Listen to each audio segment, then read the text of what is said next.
करें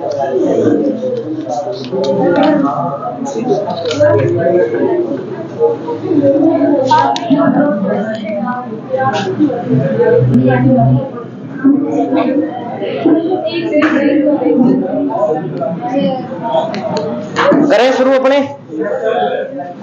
अफवाह तंत्र। अफवाह तंत्र में कौन सा अफवाह तंत्र पढ़ रहे थे?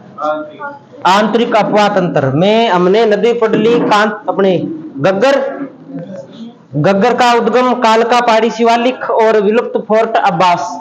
उसके बाद में काकनिया या मसूरदी उद्गम पोटरी की पहाड़ी जैसलमेर से और विलुप्त बुज झील के अंदर। फिर पढ़ ली हमने कांतली नदी उद्गम खंडेला की पहाड़ी से और विलुप्त कहां होती है? अलसीसर मलसीसर गांव चूरू व झुंझुनू दोनों जिलों की सीमा पर क्या हो जाती है?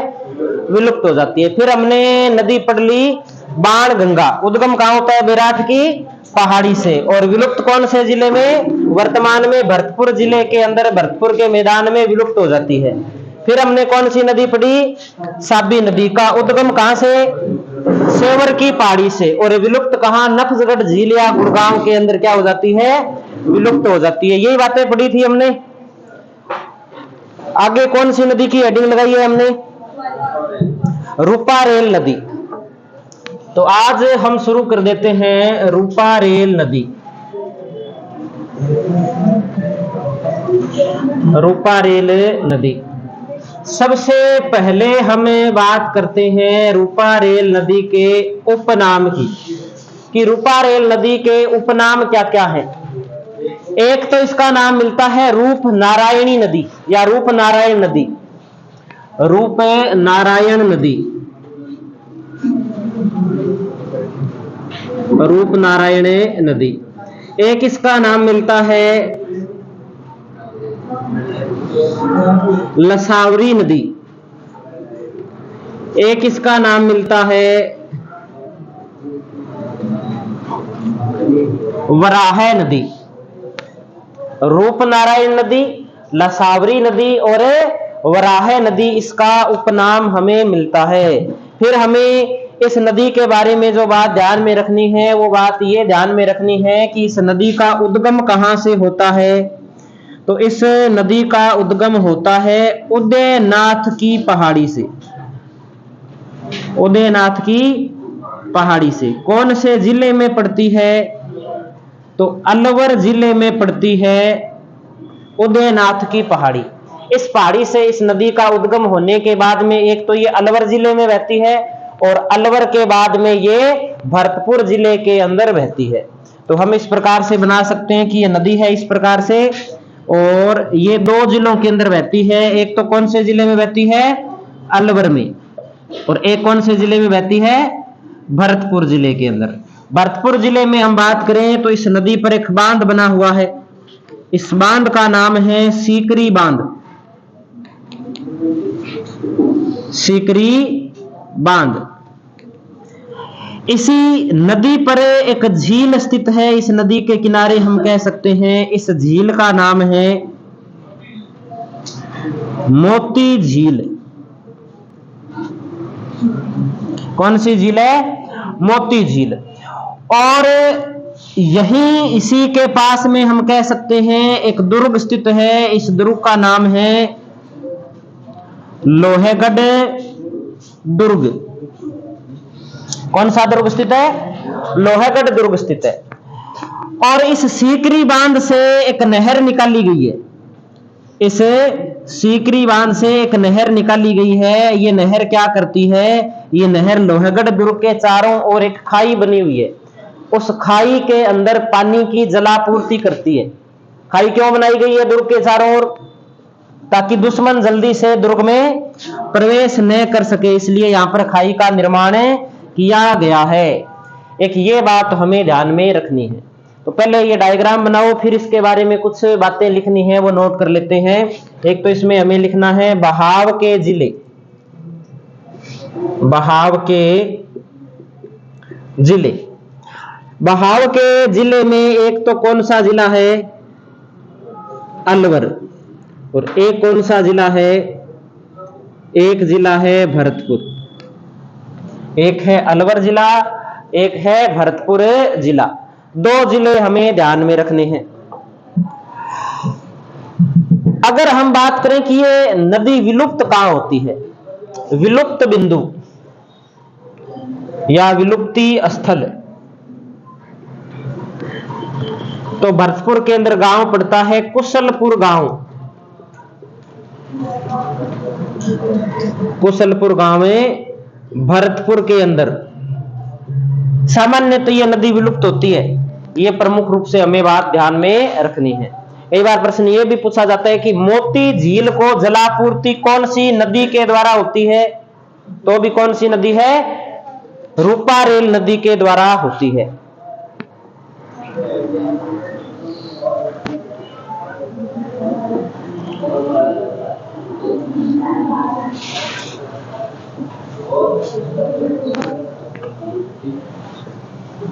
विलुप्ति स्थल,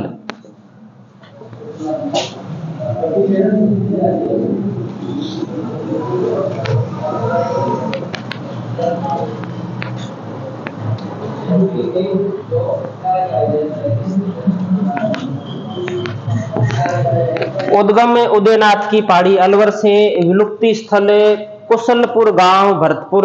बांध कौन सा है, तो सीकरी बांध है। कौन सी झील में पानी जाता है इस नदी का, तो मोती झील में भी पानी जाता है। और जो हम बात करें कि लोहगढ़ दुर्ग है, उसके चारों ओर जो खाई बनाई गई है उसमें भी जल जाता है। और ये जल कौन सी नहर लेकर के जाती है, तो यहाँ पर एक नहर का निर्माण किया गया है, उस नहर का नाम है सुजान गंगा नहर। पूछा हुआ प्रश्न है कि ये जो नहर जा रही है, इस नहर का नाम क्या है। इस बांध से जिस नहर का उद्गम हुआ है, इस नहर का नाम है सुजान गंगा नहर।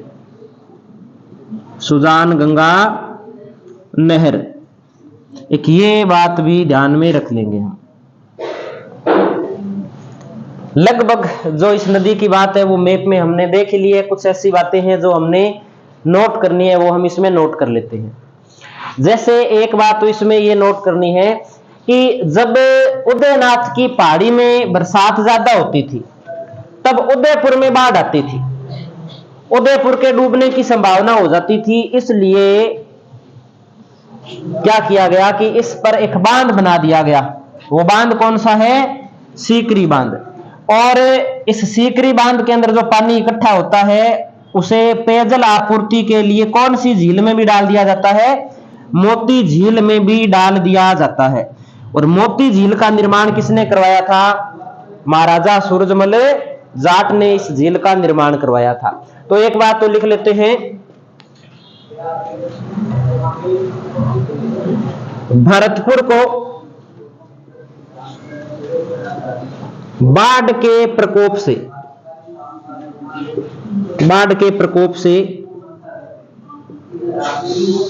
बचाने हेतु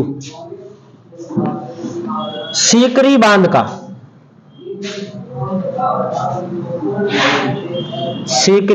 का निर्माण किया गया।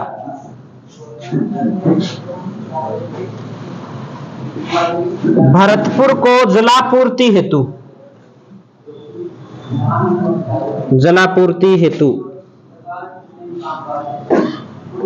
महाराजा सूरजमल जाट द्वारा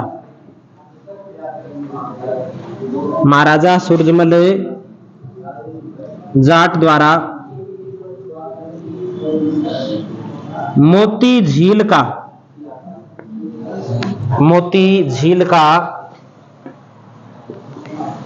निर्माण किया गया। एक बात हम यहां नोट कर देते हैं, लोहगढ़ दुर्ग की खाई को जलापूर्ति हेतु सुजान गंगा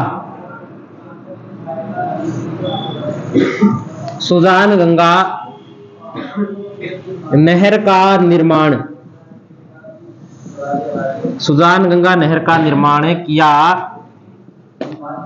गया। ठीक है। और मोती झील की क्या विशेषता है? मोती झील की विशेषता है कि इसमें नील हरित शैवाल पाए जाते हैं। और नील हरित शैवाल में क्या विशेष बात होती है? तो नील हरित शैवाल की विशेष बात होती है कि नील हरित शैवाल के अंदर प्रोटीन की प्रचुरता होती है। ये दो बातें इसमें ध्यान रखने वाली है मोती झील के बारे में। यहां लिख दो, नहीं तो इधर लिख दो, अलग से लिख दो। मोती झील निर्माणकर्ता हमने लिख दिया। कौन है मोती झील का निर्माणकर्ता? सूरजमल जाट। नील हरित शैवाल की अधिकता है, नील हरित शैवाल की अधिकता पाई जाती है इसमें। और नील हरित शैवाल में किस पदार्थ की अधिकता होती है? प्रोटीन की प्रचुरता होती है। नील हरित शैवाल, और नील हरित शैवाल में कौन से तत्वों की प्रधानता है? तो प्रोटीन की प्रधानता रहती है। एक ये बात इसे हमें ध्यान में रखना है। तो ये अपनी एक नदी और कंप्लीट हो जाती है। और हाँ जी, शैवाल कभी जोड़ा देखा है? तालाब जिसमें भैंसें आती है, छप्पड़ बोल देते हैं जिसे, उसमें क्या होता है? 5, 10, 15 दिन पानी पड़ा रहता है तो पानी क्या हो जाता है? थोड़ा हरा हो जाता है। वो हरा होता है, उसे क्या बोलते हैं? नील हरित शैवाल बोलते हैं। ठीक है। हाँ,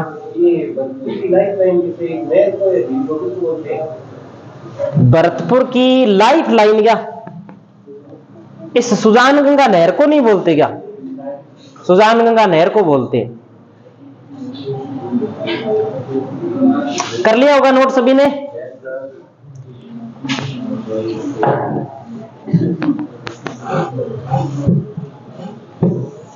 एक छोटी सी नदी और पढ़नी है अपने को। एक हेडिंग लगाइए आप, कुकुंद नदी।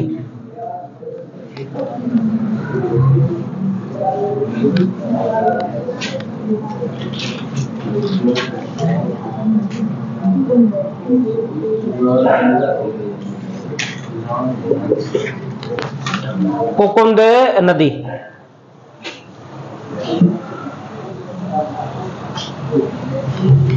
प्रमुख रूप से भरतपुर में ही बहती है। ये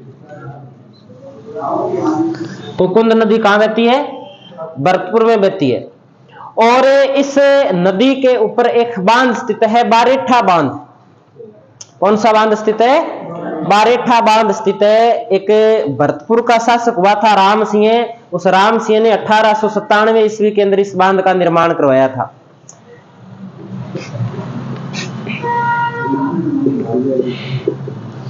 बारेठा बांध बयाना के अंदर स्थित है। निर्माण की अगर इसके बात करें तो निर्माण इसका करवाया था 1897 ईस्वी के अंदर राम सिंह ने। भरतपुर का शासक था, इसने निर्माण करवाया था। राम सिंह ने इसका क्या करवाया था? निर्माण करवाया था। ज्यादा कभी इस नदी के बारे में पूछा नहीं गया है, लेकिन हो सकता है कि बांध का पूछ ले कि बारेठा बांध है वो कौन सी नदी पर स्थित है। तो कौन सी नदी पर स्थित है? कुकुंद नदी पर स्थित है। छोटी नदी है, कोई ज्यादा इंपॉर्टेंट है नहीं है। इसके अलावा एक दो छोटी छोटी नदियां और है, अगर हम पढ़ना चाहें तो पढ़ सकते हैं, कोई इतनी ज्यादा इंपॉर्टेंट तो नहीं है, लेकिन फिर भी हम पढ़ ही लेते हैं। एक का तो नाम लिखिए आप, नीमड़ा नदी। कौन सी नदी है? नीमड़ा नदी। नीमड़ा नदी बहती है बाड़मेर में। नीमड़ा नदी कहां बहती है? बाड़मेर जिले में बहती है। बस इतनी ही बात इसके बारे में याद रखनी है। और एक जैसलमेर के अंदर एक छोटी नदी और है, रोहिल नदी। रोहिल नदी, तो एक हम लिख सकते हैं इसमें रोहिल नदी। और रोहिल नदी कहां बहती है? तो प्रमुख रूप से जैसलमेर जिले में बहती है।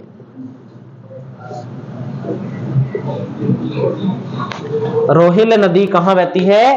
तो जैसलमेर जिले में बहती है। एक ये बात हम ध्यान में रख सकते हैं। इसी के साथ अपने आंतरिक अपवाह तंत्र की जो नदियां हैं वो कंप्लीट हो जाती है। आंतरिक अपवाह तंत्र के अंदर कौन कौन सी नदियां पड़ ली? तो गग्गर, काकने, कांतली, बाणगंगा, साबी, रूपारेल, कुकुंद, नीमड़ा और रोहिल। ये सारी एक वो रहेगी अपनी खारी, खंडेला, मेंथा, रूपनगढ़, त्योंदा का नाला, झपोक का नाला, नलियासर का नाला, देवयानी का नाला, ये सारी कहां गिरती है? ये सारी की सारी नदियां सांबर झील में गिरती है। तो ये नोट कर लिया होगा सभी ने। अब हम अगली हेडिंग लगाते हैं अरब सागरीय अपवाह तंत्र। अरब सागरीय अपवाह तंत्र।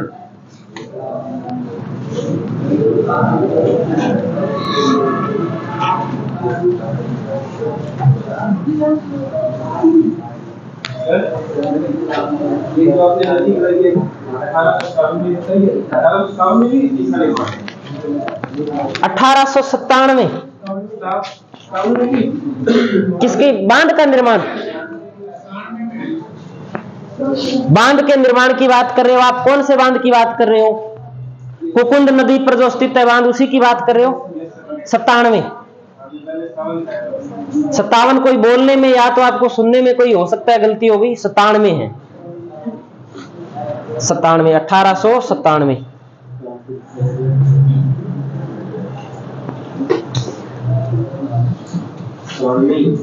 कर लिया नोट? अब हम हेडिंग लगाते हैं अरब सागरीय अपवाह तंत्र। अरब सागरीय अपवाह तंत्र। अरब सागरीय अपवाह तंत्र किसे कहेंगे? वे नदियां जो प्रत्यक्ष या अप्रत्यक्ष रूप से अपना जो जल है वो कौन से सागर में गिराती है? अरब सागर में गिराती है। तो लिख देते हैं वे नदियां जो प्रत्यक्ष या अप्रत्यक्ष रूप से, वे नदियां जो प्रत्यक्ष या अप्रत्यक्ष रूप से अपना जल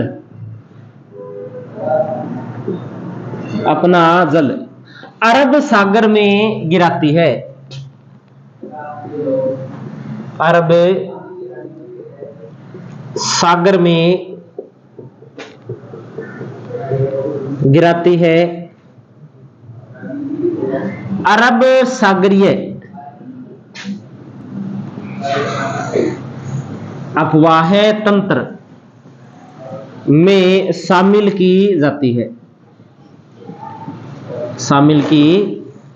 है। प्रत्यक्ष का मतलब है कि जो नदी खुद अपना जाकर के जल गिरे, जैसे लूणी। अप्रत्यक्ष रूप से जैसे लीलड़ी, मीठड़ी, सूकड़ी, जवाई, खारी, सागी, सगाई, ये जो नदियां, ये नदियां क्या है?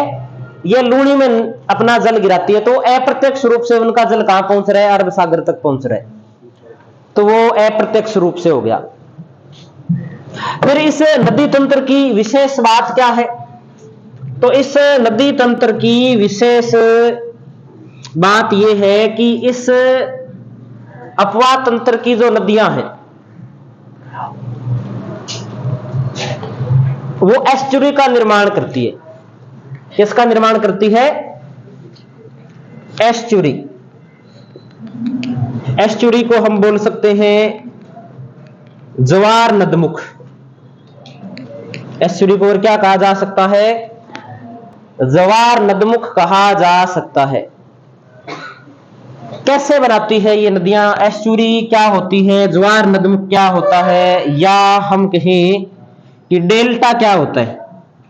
इन 2-3 शब्दों का हमें, 2 शब्द इनका हमें पता होना चाहिए।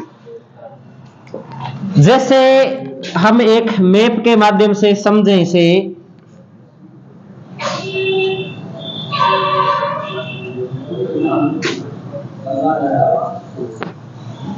जैसे यहां पर एक नदी बहती है, इस नदी का नाम है गंगा। कौन सी नदी बहती है? गंगा नदी बहती है। हिमालय से गंगा का उद्गम होता है, और जैसे जैसे ये नदी बंगाल की खाड़ी की ओर जाती है, इसका जो ढाल है वो ढाल कम हो जाता है।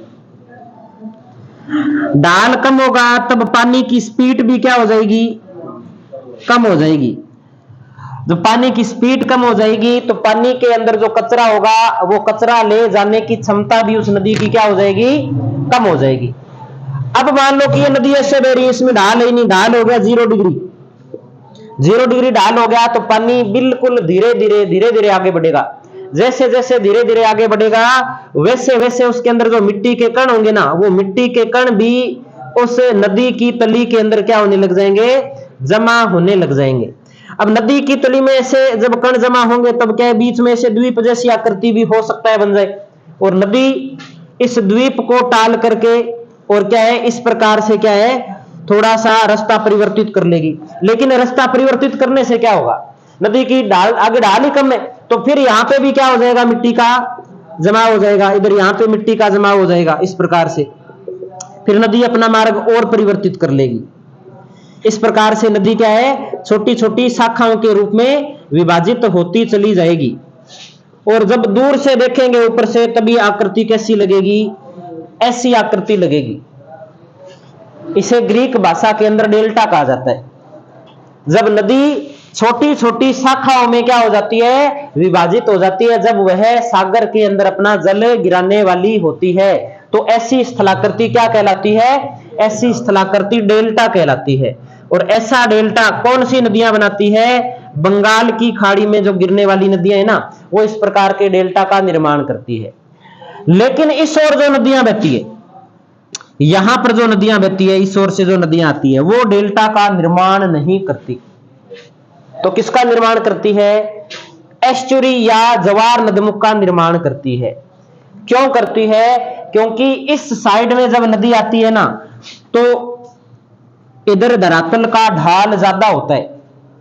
ढाल ज्यादा होने का क्या प्रभाव रहता है कि ढाल ज्यादा होने के कारण नदी सिर्फ एक ही शाखा के रूप में सागर में क्या कर जाती है, प्रवेश कर जाती है, अनेक शाखाओं के अंदर विभाजित नहीं होती है। और जो भी कचरा होता है वो कचरा ढाल तेज होने के कारण जो नदी है वो उस कचरे को कहां जमा करती है, इस सागर के अंदर जमा करती है। और जब ज्वार भाटा आता है, पानी ऊपर की ओर जाता है और नीचे की ओर आता है, तो इस कचरे को सागर अपने अंदर की ओर, सागरीय जल है वो अंदर की ओर ले जाता है। किसी भी प्रकार के मैदान का निर्माण नहीं होता है। जब मैदान का निर्माण नहीं होगा तो डेल्टा नहीं बनेगा। जब डेल्टा नहीं बनेगा तो सीधी ऐसी जो आकृति बनेगी कि नदी है, ये नदी क्या है, सीधी की सीधी सागर में आकर के गिर रही है, तो ये आकृति क्या कहलाएगी, जवार नदमुख कहलाएगी, या इसे हम क्या बोल देते हैं, एस्चुरी बोल देते हैं। तो जो अरब सागरीय अपवाह तंत्र है वो किसका निर्माण करता है, वो एस्चुरी का निर्माण करता है। क्योंकि एक तो उस जब यहां पे नदियां आती है सागर के अंदर, अरब सागर के अंदर, तब नदी का जो ढाल होता है वो ढाल क्या होता है, तेज होता है। तो एक विशेषता तो ये लिख सकते हैं कि अरब सागरीय अपवाह तंत्र की जो नदियां हैं वो तीव्रगामी होती है, उनका ढाल होता है वो क्या होता है, ज्यादा होता है। और दूसरा हम ये भी कह सकते हैं कि ये नदियां ज्यादा दूरी तय नहीं करती। कोई 500 किलोमीटर चल के आ रही है, कोई 700 किलोमीटर चल के आ रही है, कोई 1000-1200 चल के आ रही होगी, लेकिन इधर जो नदियां चल के आ रही है कोई 3000 किलोमीटर है, कोई 2500 किलोमीटर है, यानी कि ज्यादा दूरी तय करके आ रही है वो नदी, और ढाल क्या है उसमें, कम है। तो ये कारण है। तो बात समझ में आई होगी ये जो मैंने अभी बताई है। ऐसा कोई विद्यार्थी जिसके समझ में नहीं आई हो, सबके समझ में आ गई? रिपीट करनी है क्या ये बात? वापिस रिपीट कर देते हैं, एक बार देख लो कि जब नदी के अंदर ढाल नहीं होगा धरातल के अंदर, तब पानी धीरे धीरे बहेगा, पानी की स्पीड कम होगी, तब जो उस पानी के अंदर जो मिट्टी के कण होंगे उन कणों का जमाव नदी के तली में हो जाएगा। नहर देखी है आपने? जहां नहर में ढाल होता है वहां मिट्टी रुकी हुई देखी है कभी? कई लोग कह रहे हैं यस देखी है। वहां मिट्टी का जमाव नहीं होता, जहां ढाल होगी वहां मिट्टी का जमाव होगा ही नहीं, पानी स्पीड से जाएगा। अगर मिट्टी पहले जमी है तो भी वो ले जाएगा। लेकिन जहां ढाल नहीं होगा या थोड़ा सा क्या अपने के सामने फिर थोड़ी सी चढ़ाई आ जाए, तो इस पीछे वाले भाग में क्या हो जाएगा, मिट्टी का जमा हो जाएगा। बस ऐसा ही सिस्टम नदी का है भी। नदी में जहां ढाल खत्म हो जाएगा वहां मिट्टी के कण क्या होने लग जाएंगे, जमा होने लग जाएंगे, जिस कारण वहां पर हो सकता है कि मैदान का निर्माण हो जाए, नदी थोड़ा सा मार्ग परिवर्तित करके बहने लगे, या नदी दो शाखाओं के अंदर बट जाए। आगे फिर मिट्टी का जमा हो गया तो फिर नदी दो शाखाओं के अंदर बट जाएगी। इस प्रकार से ऐसी आकृति का निर्माण हो जाएगा जिसे क्या बोलते हैं, अपने डेल्टा बोलते हैं। और जब ढाल ज्यादा होगा तब किसी प्रकार की मिट्टी का जमा भी नहीं होगा, तो वैसी स्थलाकृति क्या कहलाएगी, एस्चुरी कहलाएगी।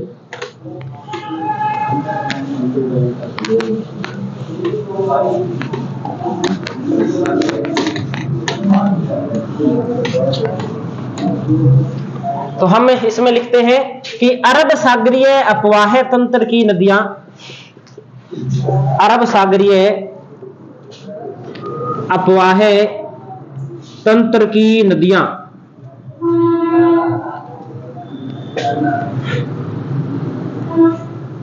कम दूरी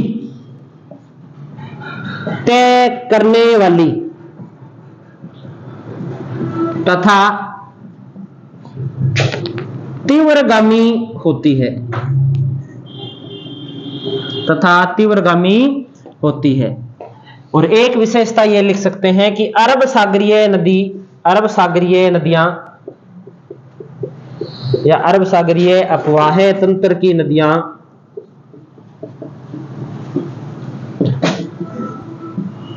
एस्चुरी, एस्चुरी या हम कह सकते हैं जवार नदमुख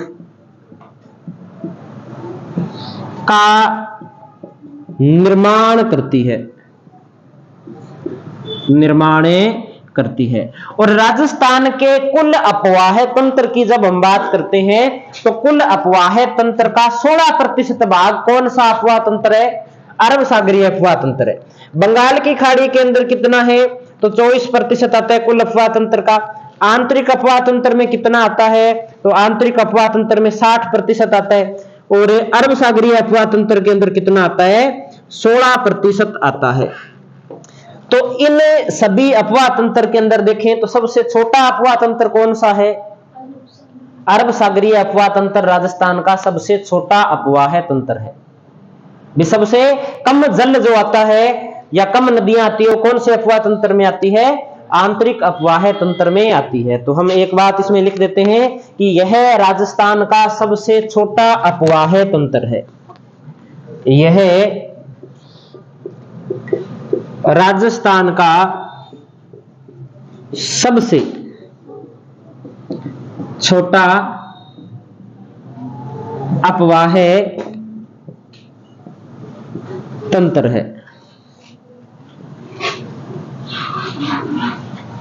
यह राजस्थान का सबसे छोटा अपवाह तंत्र है। राजस्थान के कुल अपवाह तंत्र का कितने प्रतिशत भाग है ये, तो 16% भाग है ये। एक ये बात भी हम इसमें ध्यान में रख सकते हैं। अब हम इसमें ये नोट कर लो, फिर हम नदी शुरू कर लेते हैं। लूणी नदी, लूणी नदी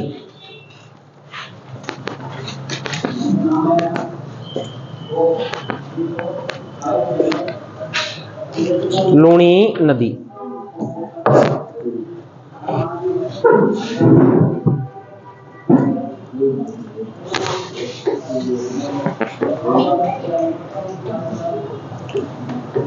सब लोगों ने कर लिया नोट क्या इसे?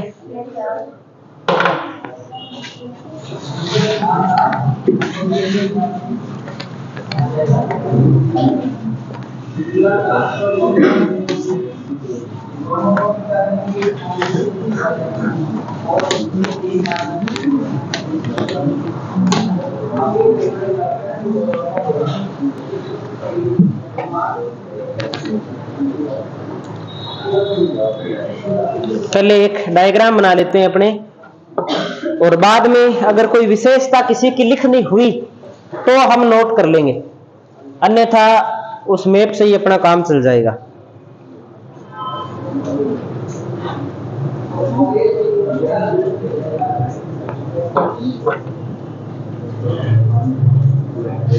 काम करना कि जो मैप है वो मैप पूरे पेज पे बनाना, आप एक पूरे पेज पर, यहां पे बाद में विशेषता लिख लेना आप। ठीक है, भी बनानी तो ये नदी ऐसे थी, लेकिन ऐसे तो बना पाना संभव नहीं है, जगह कम है, तो मैं इसे ऐसे बनाता हूं। ठीक है,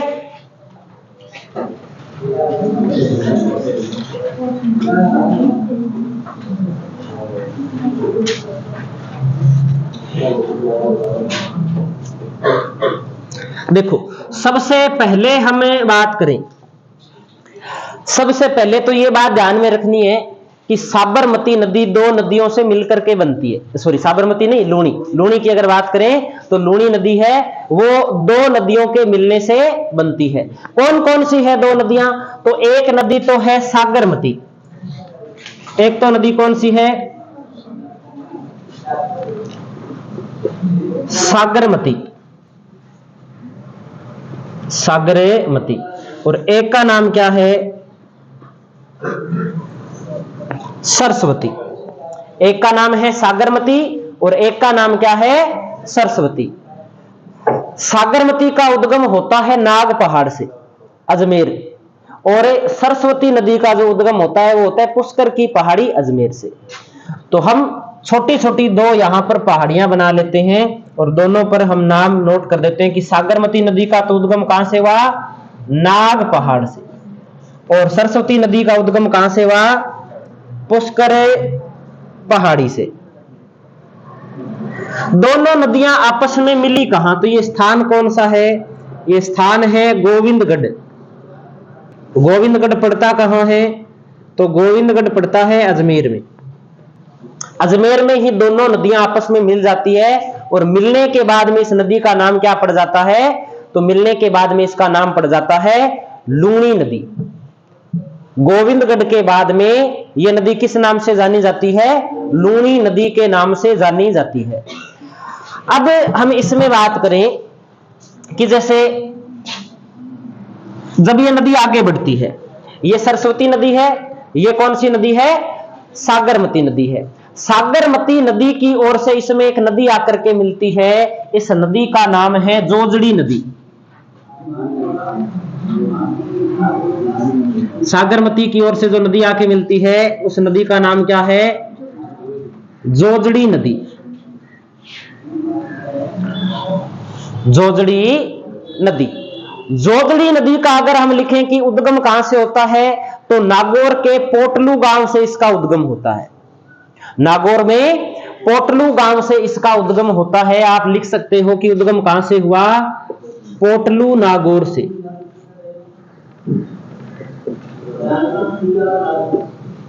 पोटलू नागौर से इस नदी का उद्गम हुआ। अब हम बात करते हैं इधर से कि इस उस साइड से तो हम बात करें तो एक ही नदी इसमें प्रमुख रूप से आके मिल रही है। बाकी जितनी भी नदियां हैं वो नदियां किस ओर से आके मिलेगी? इस सरस्वती नदी की ओर से आकर के मिलेगी। इसमें सरस्वती नदी की ओर से इसमें कौन कौन सी नदियां आकर के मिलेगी? तो सरस्वती की ओर से एक तो इसमें सबसे पहले जो आकर के मिलेगी उसका नाम है लीलड़ी नदी। कौन सी नदी है? लीलड़ी नदी। तो हम लिख सकते हैं इस नदी का नाम, मैं इस नदी के अंदर इसका नाम लिख देता हूं कि ये नदी कौन सी है? लीलड़ी नदी है। लीलड़ी नदी। अब इस मैप को देखने पर आपको एक बात समझ में आ रही होगी कि लूणी नदी के अंदर सबसे पहले कौन सी नदी आके मिल रही है? कौन सी आके मिल रही है? देखो गौर से देखो, पहले कौन सी आ रही है? पहले लीलड़ी आ रही है, जोजड़ी नहीं आ रही है। तो एक प्रश्न तो यही बनता है कि लूणी नदी में सबसे पहले मिलने वाली नदी कौन सी है? लीलड़ी नदी है। लीलड़ी नदी का उद्गम कहां से होता है? तो लीलड़ी नदी का उद्गम होता है अपने जवाजा गांव पड़ता है ब्यावर जिले के अंदर। जवाजा गांव ब्यावर जिले में पड़ता है, वहां से इस नदी का उद्गम होता है। आप लिख सकते हो अगर आपके पास जगह है तो इस नदी का उद्गम कहां से हुआ? जवाजा गांव। कौन से जिले में पड़ता है? ब्यावर जिले में पड़ता है जवाजा गांव, जहां से इस नदी का उद्गम होता है लीलड़ी नदी का। और लीलड़ी नदी कौन सी नदी में आकर के मिलती है? तो लूणी नदी में आके मिलती है। एक इस लूणी नदी पर हम बात करें बांध की, तो लूणी नदी पर एक बांध स्थित है और इस बांध का नाम है पिचियाक बांध, या इसे बोल देते हैं जसवंत सागर बांध। कौन सा बांध है ये? या तो इसे बोलते हैं जसवंत सागर बांध, जसवंत सागर बांध, या इसे बोल देते हैं पिचियाक बांध, पिचियाक बांध। कौन से जिले में स्थित है? तो जोधपुर ग्रामीण जिले में स्थित है। कौन से जिले में स्थित है?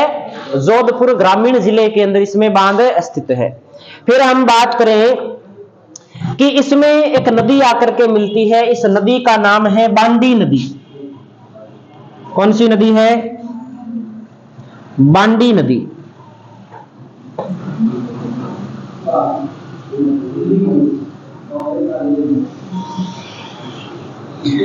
बांडी नदी।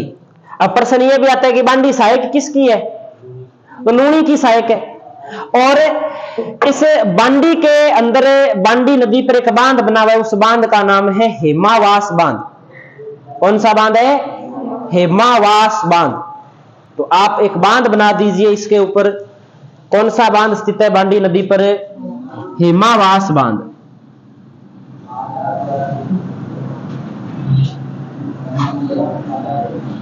हेमावास बांध बांडी की एक सहायक नदी है। हालांकि पूछने की संभावना कम ही है कि बांडी की कोई सहायक नदी पूछे, फिर भी हम ध्यान रखेंगे कि बांडी में एक सहायक नदी आकर के मिलती है। इस सहायक नदी का नाम है गुहिया नदी।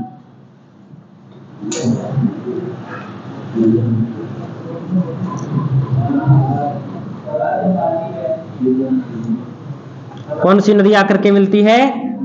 गुहिया नदी इसमें आकर के मिलती है।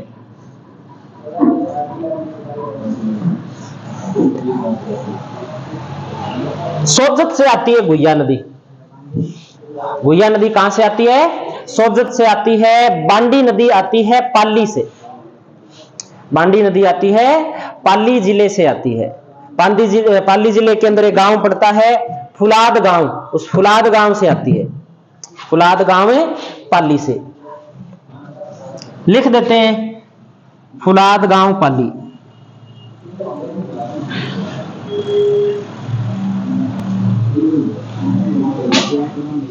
ये कहां से आती है? ये सोजत से आती है। और सोजत किस लिए प्रसिद्ध है? सोजत मेहंदी के लिए प्रसिद्ध है। एक ये बात भी हम ध्यान में रख सकते हैं। फिर हम आगे बात करें, इसके बाद में एक नदी आती है, इस नदी का नाम है सूकड़ी नदी। कौन सी नदी है ये? सूकड़ी नदी है। सूकड़ी नदी। सूकड़ी नदी पर हमें प्रमुख रूप से एक तो बात ध्यान में रखनी है कि सूकड़ी नदी पर एक बांध स्थित है और उस बांध का नाम है बांकली बांध। कौन सा बांध है? बांकली बांध। और एक है सरदार समंद बांध। दो बांध स्थित है प्रमुख रूप से इस पर। इन बांधों को हम डिटेल से जब हम राजस्थान में बांध परियोजना पढ़ेंगे तब पढ़ेंगे। एक बार तो हम सिर्फ इसके क्या लिख रहे हैं? नाम लिख रहे हैं। एक तो कौन सा बांध है? बांकली बांध।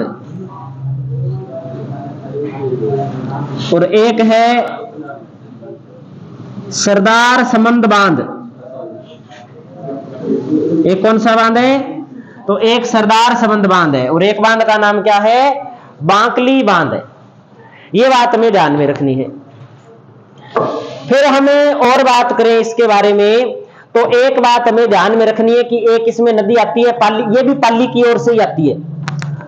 जो हमने सूकड़ी नदी लिखी है ये भी कहां से आती है? ये भी पाली जिले से आती है। सूकड़ी के बाद में एक नदी आती है, इसमें उस नदी का नाम है मीठड़ी नदी। वो भी कहां से आती है? वो भी पाली से ही आती है।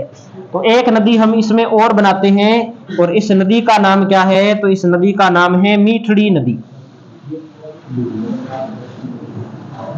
मीठड़ी नदी कहां से आई? तो ये भी कहां से आई भाई? ये भी पाली से आई। पाली के अंदर जो अरावली पर्वतमाला है इस अरावली पर्वतमाला का जो पश्चिमी ढाल है, उस पश्चिमी ढाल से जो नदियां आती है उससे उन नदी, ये अपने ऐसे ही कहा जाता है कि ये जो नदियां हैं इस साइड में जितनी भी नदियां हैं ये अरावली के पश्चिमी ढाल से इन नदियों का क्या होता है, उद्गम होता है। ये बात हम ध्यान में रख सकते हैं। कर लिया नोट? आगे हम बात करें इसके बाद, तो एक मीठड़ी के बाद में हमें याद रखनी है इसमें जवाई नदी। जवाई नदी, तो एक नदी हम बना सकते हैं जवाई नदी। ये कौन सी नदी है? ये है जवाई नदी। नहीं, लास्ट नहीं है। जवाई नदी पर एक बांध है। कौन सा बांध है?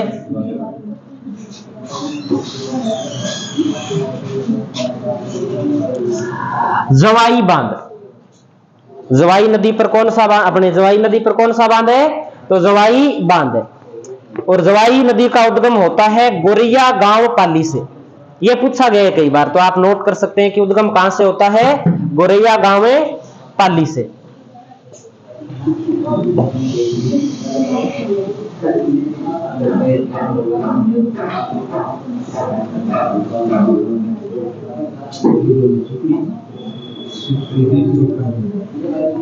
और एक इसकी सहायक नदी है खारी नदी।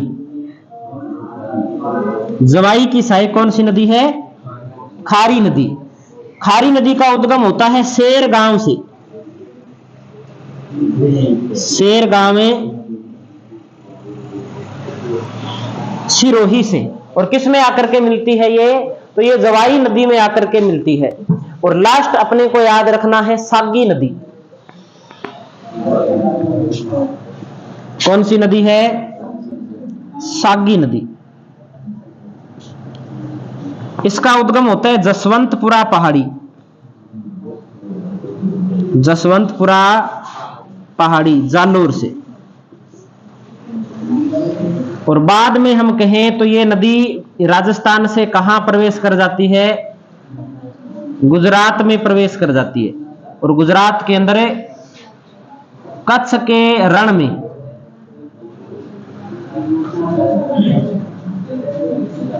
कच्छ के रण में क्या हो जाती है? विलीन हो जाती है। कच्छ का रण है वो अरब सागर का भाग है। किसका भाग है? अरब सागर का भाग है। ये बात हमें थोड़ी सी ध्यान में रखनी है। एक तो बांध हमने लूणी नदी पर बना लिया। कौन सा बांध है? जसवंत सागर बांध, या हम इसे क्या बोल देते हैं? पिचियाक बांध बोल देते हैं। और एक इस पर हमें बांध याद रखना है, बालोतरा जिले के अंदर पड़ता है नाकोड़ा बांध।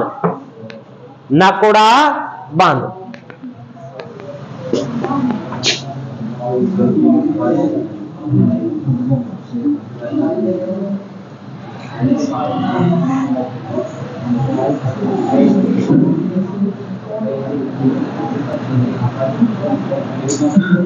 नाकोड़ा बांध बालोतरा के अंदर।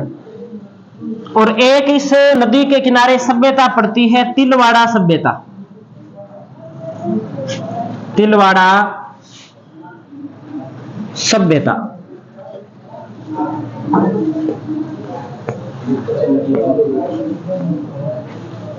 तिलवाड़ा सभ्यता। बस इतनी है।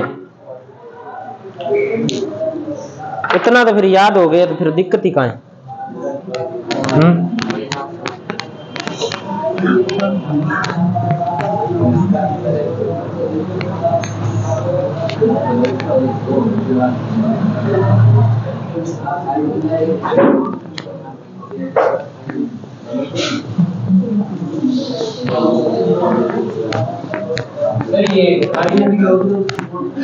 शेर गांव सिरोही। शेर गांव में सिरोही।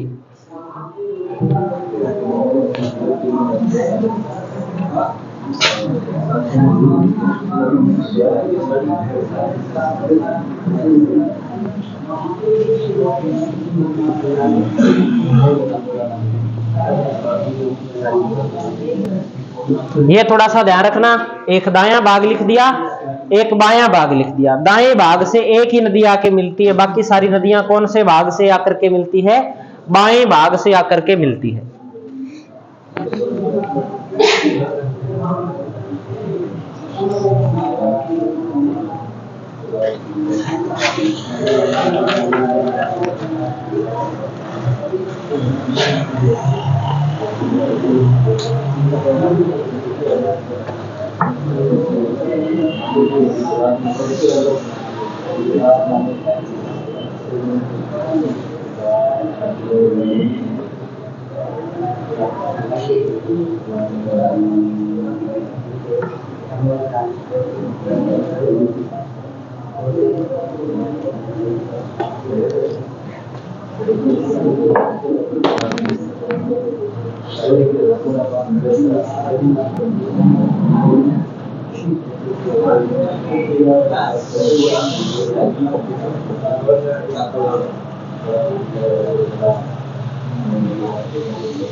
गोरिया गांव पाली में, हाँ, जवाई नदी का उद्गम स्थल है। गोरिया गांव है पाली।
अब जो आगे नदियां आएगी ना, वो नदियां बड़ी बड़ी आएगी। छोटी नदियां वो 5-7 मिनट में पूरे होने वाली नदियां अब खत्म हो गई। अब घंटे घंटे वाली नदियां आनी है, घंटे वाली, 1.5 घंटे वाली। अब नदियां रही है पड़ने वाली, एक तो रह गई माही, 10 एक उसकी सहायक नदियां, एक रहेगी साबरमती, इतनी उसकी सहायक नदियां, एक रहेगी चंबल, इतनी इतनी क्या इन दोनों की पड़ी है उतनी उसकी सहायक नदियां, और एक रहेगी बनास, इतनी ही नदियां हैं। 20-20 है, कई होंगे तो 20-20 सहायक नदी होगी। मैप बनने 4 और दिन लगेंगे 3, नदियां हो जाएगी कंप्लीट। ध्यान क्या रखना है? ध्यान यही रखना है कि कौन सा दाएं किनारे से मिल रही है, कौन सी बाएं किनारे से मिल रही है, कौन से सबसे पहले मिल रही है, कौन सा बांध कौन सी नदी पर है, और कौन सी नदी का उद्गम है, कहां से होता है, और कौन सी किसकी सहायक नदी है। अभी तक हमने कितनी खारी नदियां पढ़ ली। कुछ किताबों के अंदर यह भी लिखा है, यहां पे हमने इसमें ऐसे और है, सूकड़ी फर्स्ट सूकड़ी सेकंड, मीठड़ी फर्स्ट मीठड़ी सेकंड, खारी फर्स्ट खारी सेकंड, ऐसा हो रहा है। लेकिन ऐसा अगर क्वेश्चन आएगा ना तो उसे कोई सही नहीं कर पाएगा, उसको कोई पढ़ने में मतलब नहीं है। हमें तो बड़ा बड़ा यही ध्यान रखना है कि भले फर्स्ट है भले सेकंड है, मिल किस में रही है, लूणी में आ रही है प्रमुख रूप से, वही बात हमें ध्यान में रखनी है।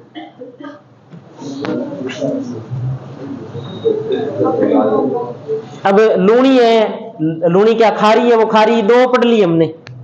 अब तक कितनी खारी नदियां पढ़ ली? 2 और पढ़ लेंगे। खारी कितनी पढ़ लेंगे? खारी 4 पढ़ लेंगे। वो खारी 4 पढ़ लेंगे। पहचाननी आपको है कि खारी कौन सी कहां जा रही है। जब तक चारों खारी नदियां याद नहीं होगी तब तक काम गोल ही है। फिर पता नहीं कौन सी खारी का पूछेगा। खारी नदी सबसे ज्यादा पूछी जाती है पेपर में। ट्रिक तो नहीं है मेरे पास, अपने तो जब बनाएंगे मैं तो तभी लास्ट में बता दूंगा कि ये खारी नदी है। 1-2 प्रश्न करवा दूंगा कि इस प्रकार से पूछेगा तो इसका उत्तर ये होगा, इस प्रकार से पूछेगा तो इसका उत्तर ये होगा। ट्रिक वाला काम ट्रिक खुद की बनाओ, अपने तो बिना ट्रिक के चलते हैं। भूगोल में मेरे पास कोई ट्रिक नहीं है। कल्चर में तो हो सकता है आगे जाके कोई बना ले, कोई आभूषण वगैरह वगैरह आए तो, क्योंकि वो ज्यादा होते हैं उसमें बनानी ही पड़ेगी, बतानी ही पड़ेगी, ऐसे उसका कोई अंत ही नहीं है।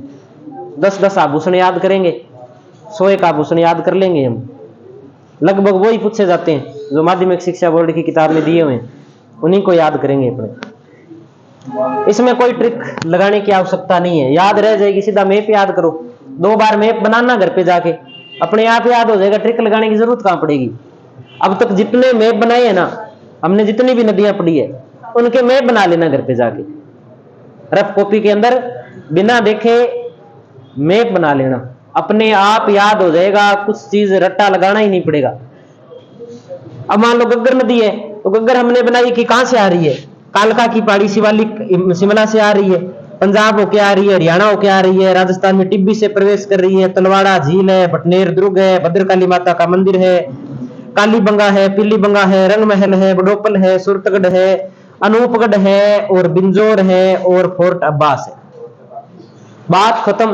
क्या रट्टा इसमें, क्या ट्रिक लगाए? अब कौन सी ट्रिक लग सकती है इसमें? मेरे हिसाब से तो कोई ट्रिक है ही नहीं इसकी। पहले तो उस ट्रिक को याद करो, फिर इन स्थानों को याद करो। तो इससे अच्छा है कि इन स्थानों को डायरेक्ट याद कर लो। वो मसूरदी पड़ी है तो कोटरी की पहाड़ी से निकल रही है, मिट्टी झील और बुद्ध झील में जा रही है, बात खत्म है। बुद्ध झील में पहले गिर रही है, बाद में मिट्टी में गिर रही है। बाणगंगा है तो विराट की पहाड़ी से निकल रही है, काली खो पहाड़ी उसके पास में, जमुआई माता का मंदिर है, जमुआ रामगढ़ बांध है, लालपुरा बांध है, भरतपुर में विलीन हो रही है। बस इतनी तो बात याद रखनी है। इसके अलावा और याद करना क्या है? और कुछ याद करने वाला है भी तो नहीं उसमें। मैप जो बनाए हैं उन मैप को याद करना है। बना लिया होगा डायग्राम आज? उपनाम लिख के छोड़ दो। उपनाम हमें कल इसके लिखेंगे, उपनाम, इसकी लंबाई चौड़ाई जो भी बातें हैं वो अगली क्लास में करेंगे। आज इतना करते हैं।